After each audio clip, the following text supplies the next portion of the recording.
स्वागत है आपका अपने टीटी फैमिली शिक्षकों के परिवार जायसवाल कोचिंग सेंटर पर पावर्ड बाय शिक्षा ही प्रकाश है। साथियों, बात करेंगे सीटेट सीडीपी के बाल विकास प्रैक्टिस सेट की बात करेंगे। आज के प्रैक्टिस सेट में हम टॉप 30 प्रश्न करने वाले हैं। ये टॉप 30 प्रश्न आपके न्यू सिलेबस एग्जाम पैटर्न के अकॉर्डिंग रहने वाले हैं। टॉप 30 में से समस्त लेवल का निचोड़ या प्रैक्टिस रहेगा। 30 में से आप लोगों को क्या फीडबैक है, आप सभी लोगों को कमेंट बॉक्स में अवश्य शेयर करना है। यह प्रैक्टिस सेट नंबर 3 है। इसके पहले भी हम टॉप प्रैक्टिस सेट कंप्लीट कर चुके हैं, जिसका आई बटन पे प्लेलिस्ट भी बना दिया गया है। सारी क्लासेज फ्री ऑफ कॉस्ट है। तो चलिए तैयारी शुरू करते हैं। और पहला प्रश्न आप सभी लोगों की स्क्रीन पर आ चुका है। पहला प्रश्न सभी लोगों को कमेंट करना, प्रत्येक ब्रदर सिस्टर टीचर्स को जिनका सपना अध्यापक अध्यापिका बनना, शिक्षक बनना। साथियों, शिक्षा मनोविज्ञान का अध्ययन अध्यापक को इसलिए करना चाहिए ताकि शिक्षा मनोविज्ञान का अध्ययन अध्यापक यानी आपको किस लिए करना चाहिए, इससे वह अपनी परीक्षाओं में प्रथम आ सके।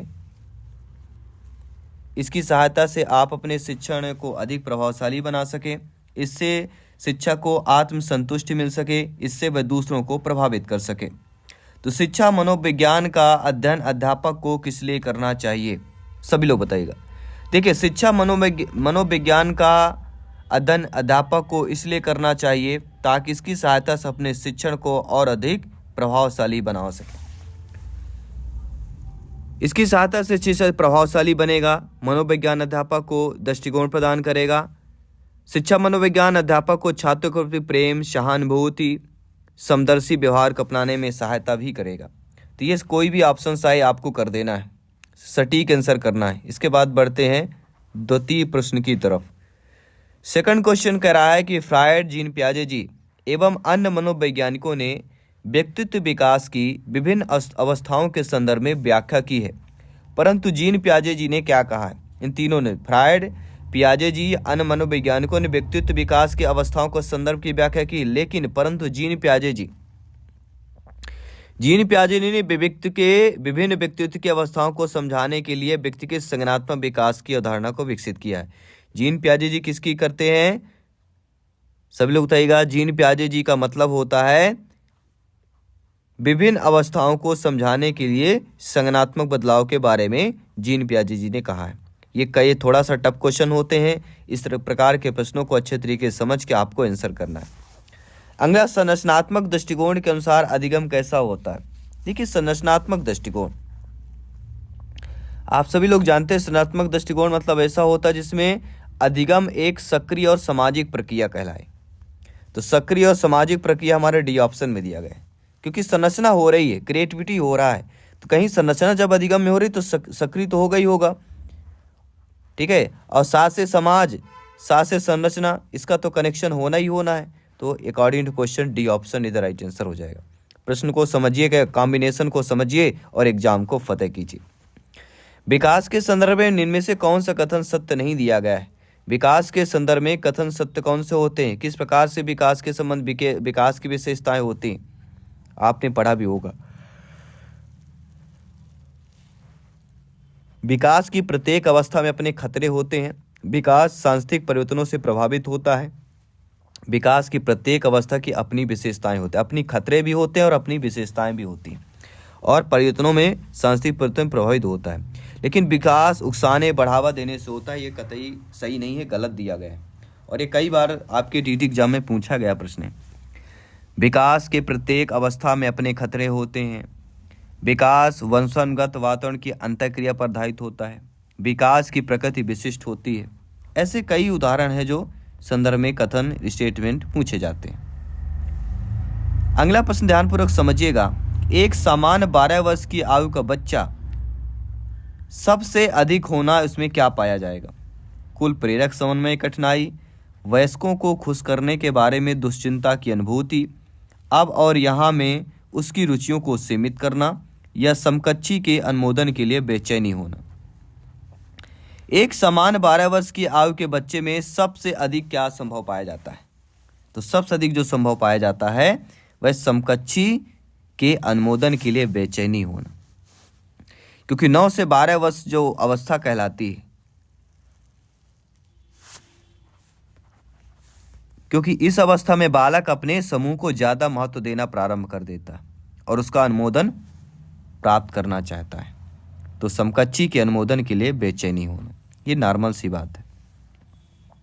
अगला प्रश्न है, प्रेरणा निम्नलिखित में से किसकी एक कला होती है?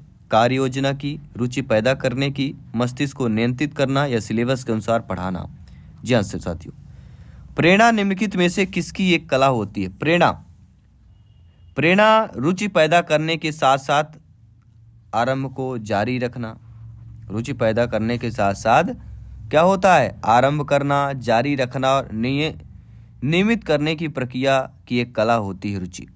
प्रेरणा जिसमें रुचि पैदा हो, रुचि आरंभ हो, रुचि जारी हो और रुचि नियमित बनी रहे, वही है प्रेरणा। शिक्षा में प्रेरणा के महत्व पर प्रकाश डालते हुए थॉमसन ने भी कहा है कि स्टेटमेंट है कि प्रेरणा छात्र में रुचि उत्पन्न करने की कला है। किसने कहा? अगर आ जाए तो थॉमसन ने कहा, याद रखिएगा।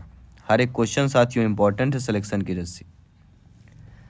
अगला प्रश्न है, निम्नलिखित में से कौन सा संवेग तत्व नहीं है? तो संवेग वेग से एक प्रश्न तो आता है। मैकडूगल ने 14 संवेग बताए हैं, याद रखिएगा। इन 14 में से कोई ना कोई एग्जाम में आएगा। तो आप सभी लोग जानते हैं व्यवहारात्मक, संज्ञानात्मक और दैहिक, यह हमारे संवेग के तत्व कहला जाते हैं। लेकिन जो संवेदी होता है यह संवेग का तत्व नहीं होता है, क्योंकि संवेग उत्पन्न होने पर प्राणी में 2 स्तर पर परिवर्तन होता है, पहला शारीरिक और दूसरा मानसिक। संवेद में ऐसा नहीं होता। बढ़ते अगले प्रश्न की तरफ कि अधिगम की अवधारणा के लिए कौन सा कथन सत्य नहीं है? यानी अधिगम की अवधारणा के लिए कौन सा कथन सत्य है? जब ये जानेंगे तभी आप बता पाएंगे कि निगेटिव कौन है। तो अधिगम की अवधारणा के लिए कौन सा कथन सत्य नहीं है? तो आप सभी लोग जानते हैं अधिगम व्यवहार में परिवर्तन है, अपेक्षाकृत रूप से स्थायी अंतर परिलक्षित होता है, अधिगम अभ्यास द्वारा प्रभावित होता है, लेकिन अधिगम एक जन्मजात प्रक्रिया है, ये गलत होगा। जन्मजात प्रक्रिया है तो पेडागॉजी शिक्षा शास्त्र में ऐसी चीजें मतलब एक जन्मजात मतलब दे देना, पहले से उपलब्ध होना अधिगम सीखने की, तो ये ऐसा होगा तो डिफरेंस होगा, क्योंकि अधिगम जन्मजात नहीं एक अर्जित होता है। अधिगम हमें सीखना अर्जित होता है, ना कि जन्मजात होता है। इसके बाद बढ़ते अगले प्रश्न की तरफ कि प्रतिपालन अधिगम का एक विशिष्ट चरण है, अधिगम के किस चरण का यह पूर्ववर्ती होगा? अधिग्रहण का, आत्मनिर्भरता का, विप्रेरण का, सामान्यीकरण का? अगर आपको पता है नीचे कमेंट बॉक्स में आप सभी आंसर दे सकते हैं। जी हाँ, सभी लोग बताइएगा। प्रतिपालन अधिगम का एक विशिष्ट चरण होता है, लेकिन अधिगम के किस चरण का पूर्ववर्ती कहलाता है? तो अधिगम के सामान्यीकरण, D option is the right answer. जी हाँ, प्रतिपालन अधिगम का एक विशिष्ट चरण है, लेकिन अधिगम के सामान्यीकरण चरण का पूर्ववर्ती कहला जाए। अगला प्रश्न आइए देख लेते हैं, समझ लेते हैं कि यह अवधारणा की आक्रामकता सीखी जाती है किसके द्वारा प्रतिपादित की गई है? सामाजिक अधिगम सिद्धांतवादी, प्रकृतिवादी सिद्धांतवादी, मनोगत्यात्मक सिद्धांतवादी या प्रयोग सिद्धांतवादी? यह अवधारणा की आक्रामकता सीखी जाती है किसके द्वारा प्रतिपादित किया गया? आक्रामकता जो है एक सीखी जाती है। तो आप सभी लोग जानते समझते होंगे, ज्ञानी सर्वव्याख्याता लोग हैं। आक्रामकता जो होती है एक मनोगत्यात्मक सिद्धांतवादियों द्वारा प्रतिपादित की गई है कि आक्रामकता क्या होती है? एक ऐसी अवधारणा है जो सीखी जाती है। मनोगत्यात्मक सिद्धांत द्वारा यह प्रतिपादित की गई थी। और मनोगतिकी में समान और समान व्यवहार की दोनों के लिए व्याख्या समान मानसिक नियमों को लेकर भी मिलता है, जिसमें चिंतन, अचेतन प्रक्रियाएं, मानसिक संघर्ष, समान असमान होना, समान अथवा समान व्यवहार निर्धारक होना, ये सारी चीजें आती है मनोगत्यात्मक सिद्धांत। अगला प्रश्न है, प्रत्यक्षीकरण के प्रत्यय या अवधारणा को किसने विकसित किया है? जी हाँ, प्रत्यक्षीकरण के प्रत्यय और अवधारणा को किसने विकसित कर दिया? तो वर्दीमर, याद रखिएगा। जी हाँ, प्रत्यक्षीकरण के प्रत्यय अवधारणा को वर्दीमर ने विकसित किया है। मैक्स वर्दीमर को आमतौर पर गेस्टाल्ट मनोविज्ञान का संस्थापक भी माना जाता है, जो अक्सर एग्जाम में पूछा जाता है। गेस्टाल्ट मनोविज्ञान के संस्थापक मैक्स वर्दीमर। अगला प्रश्न, शिक्षण को प्रभावित करने वाला निम्नलिखित में से कौन सा घटक शिक्षक से संबंधित नहीं है? ऐसा घटक जो शिक्षण को प्रभावित करे लेकिन वह घटक ना हो। तो प्यारे मित्र, आप सभी लोग जानते हैं विषय का ज्ञान प्रभावित करेगा, घटक भी है। विद्यार्थियों से जुड़ाव, संप्रेषण कौशल, लेकिन संसाधनों की उपलब्धता ये शिक्षण को प्रभावित करता है, लेकिन शिक्षक यह ऐसा घटक है जो शिक्षक से संबंधित नहीं है।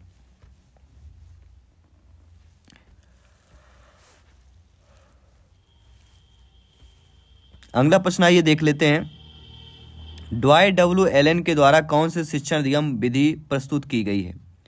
सूक्ष्म, दल, मस्तिष्क विप्लव या अंतःक्रिया शिक्षण? जी हाँ, ड्वाइट डब्ल्यू एलन के द्वारा कौन सी शिक्षण अधिगम विधि प्रस्तुत की गई है? तो आप सभी लोग जानते हुए सूक्ष्म शिक्षण विधि, जिसे माइक्रो टीचिंग बोलते हैं। इसका आविष्कार 1963 अमेरिका के स्टैनफोर्ड विश्वविद्यालय में किया गया। सूक्ष्म शिक्षण चक्र लगभग 36 मिनट का होता है।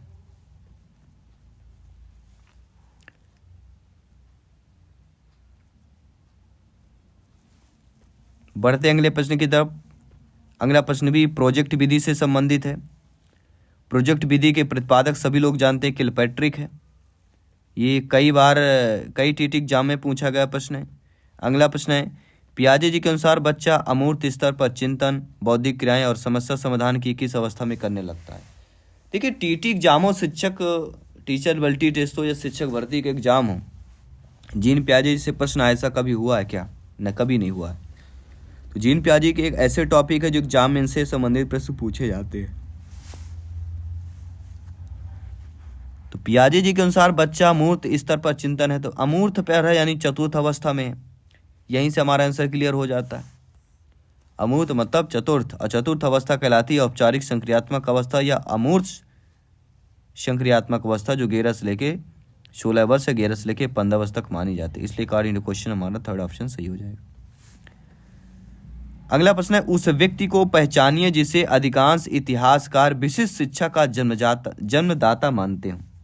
Gene Marc, Gaspard Itard, Edward Seguin, Maria Montessori या इनमें से कोई नहीं? क्या आप जानते हैं कि जिसे अधिकांश इतिहासकार विशिष्ट शिक्षा का जन्मदाता मानते हो वह कौन है? और कोई नहीं, जीन मार्क गेस्पर्ड इटॉर्ड। एक फ्रांसीसी चिकित्सक और ऑटोलॉजिस्ट है। अधिकांश इतिहासकार विशिष्ट शिक्षा का जन्मदाता इनको मानते हैं। वाइल्ड बॉय ऑफ एवरॉन इनकी प्रमुख पुस्तक है, अगर एग्जाम में आता है तो। खैर, बढ़ते अगले प्रश्न की तरफ। मानसिक रूप से पिछड़े बालकों के लिए इनमें से कौन सी व्यू रचना कार्य करेगी? जब आप शिक्षक बनेंगे, आपकी नियुक्ति होगी, आप लोग अध्यापक अध्यापिका बनेंगे, तो ऐसे बच्चे आपके कक्षा में आ गए, इस क्लासरूम में, जो मानसिक रूप से पिछड़े हों, उनके लिए क्या व्यू रचना आप तय करेंगे? उनके लिए जो व्यू रचना तैयार होगी, कार्यों को मूर्त रूप से समझाना, सबसे पहले व्यू रचना ये होती। उन्हें प्रत्यक्ष अनुभव कराया जाएगा, क्योंकि प्रत्यक्ष अनुभव द्वारा ग्रहण किया ज्ञान स्मृति पटल में ज्यादा समय तक रहता है, और प्रत्यक्ष ज्ञान को यह मूर्त रूप कहते हैं।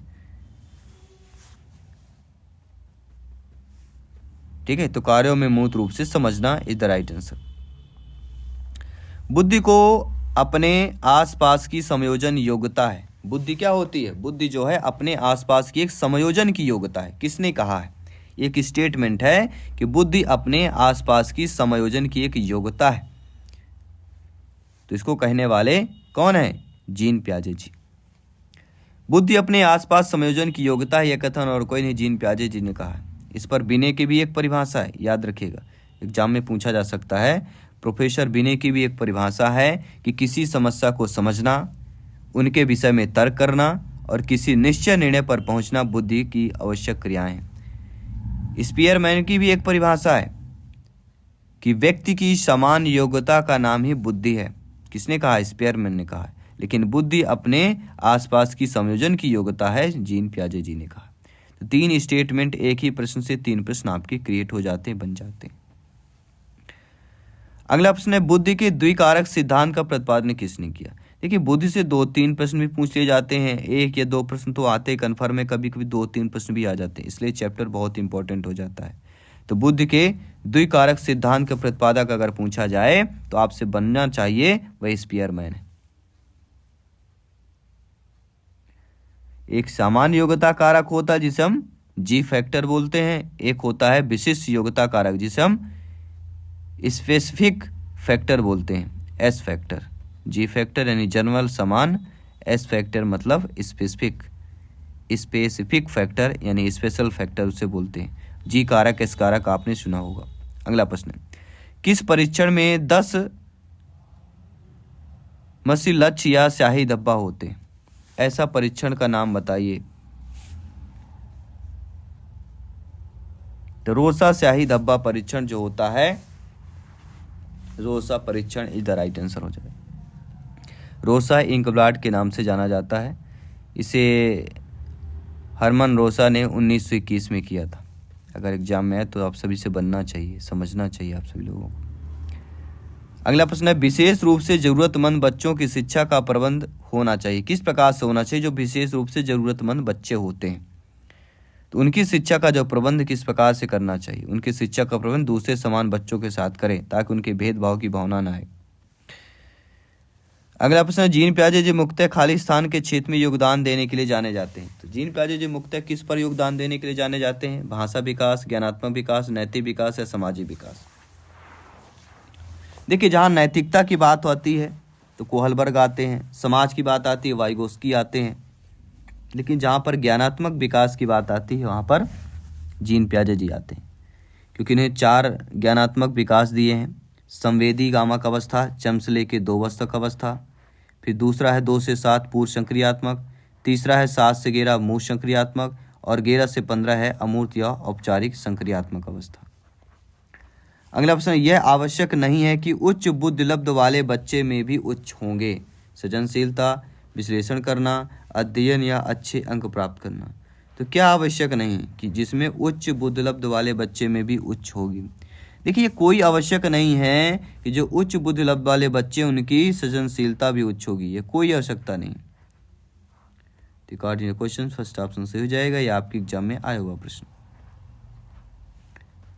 इसलिए सभी लोगों को ध्यानपूर्वक समझना और फीडबैक करना है। इनमें से कौन सा शारीरिक विकास का एक प्रमुख नियम है? देखिए, शारीरिक विकास के नियम क्या क्या होते हैं? शरीर विकास का हमारा नियम होता है कि ये द्रुतगामी विकास का नियम कहलाता है। द्रुतगामी विकास का नियम शारीरिक विकास का प्रमुख नियम है।